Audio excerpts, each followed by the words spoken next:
गायत्री अब उसी घर में थी, उसी आंगन में, उसी रसोई में, लेकिन उसके देखने का तरीका बदल चुका था।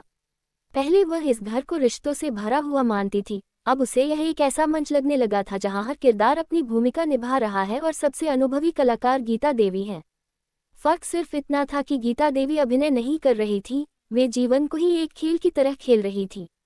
सुबह जब गायत्री चाय लेकर गीता देवी के कमरे में जाती, तो अब वह सिर्फ उनके शब्द नहीं सुनती थी, उनके हाव भाव पढ़ती थी।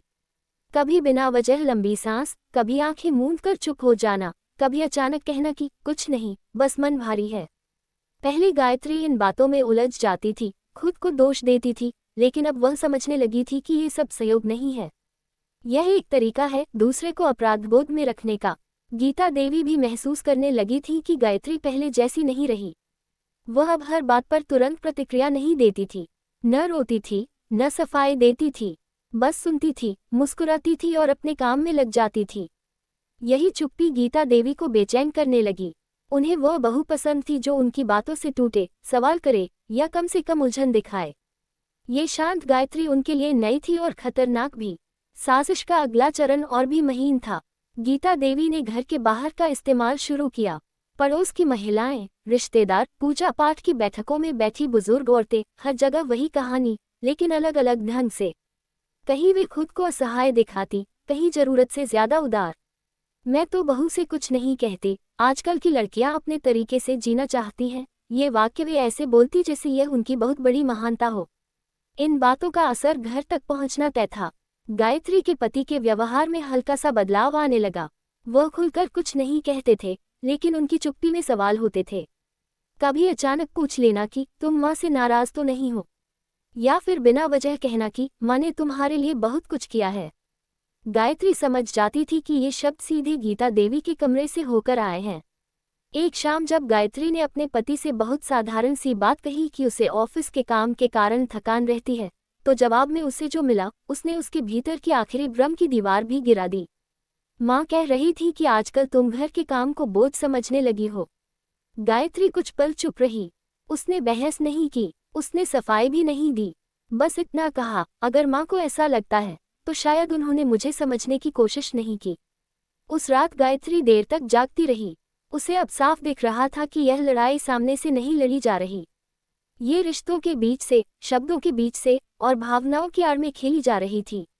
और सबसे बड़ी बात, ये लड़ाई उसे अकेला करने की कोशिश थी।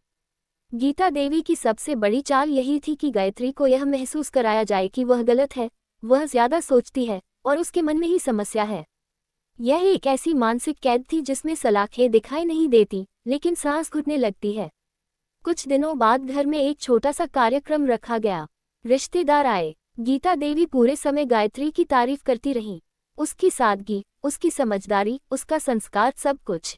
बाहर से देखने वाले को लगता कि इससे बेहतर रिश्ता हो ही नहीं सकता, लेकिन गायत्री हर तारीफ में छुपी हल्की सी धार को महसूस कर रही थी। जैसे आजकल की लड़कियों में इतने संस्कार कहाँ, कहना सुनने में तारीफ था, लेकिन उसमें तुलना और अपेक्षा दोनों छुपी थी। कार्यक्रम के बाद जब सब चले गए, गीता देवी ने अचानक कहा, आज बहुत थक गई हूँ, उम्र हो गई है, पहले जैसी ताकत नहीं रही। गायत्री ने आदतन कहा कि वह आराम करें। तभी गीता देवी ने धीमी आवाज में जोड़ा, अब तो बहू ही सब कुछ है। इस वाक्य में गर्व नहीं था, एक दबाव था, एक ऐसा दबाव कि अगर आगे कुछ बिगड़ा तो जिम्मेदार भी वही होगी। गायत्री अब पूरी तरह समझ चुकी थी कि यह साजिश किसी एक घटना पर खत्म नहीं होगी। यह एक लंबा खेल है और इस खेल में जीतने के लिए गुस्सा नहीं, समझ चाहिए। उसने खुद को मजबूत करने का फैसला किया। उसने अपने काम पर ध्यान देना शुरू किया, खुद को व्यस्त रखा और सबसे जरूरी खुद से जुड़ना शुरू किया। गीता देवी को यह बदलाव और भी खलने लगा।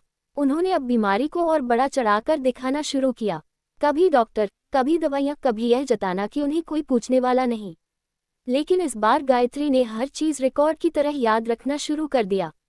वह जानती थी कि सच कभी न कभी खुद बोलता है।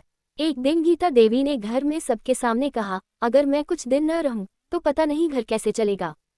ये वाक्य सुनकर सब भावुक हो गए।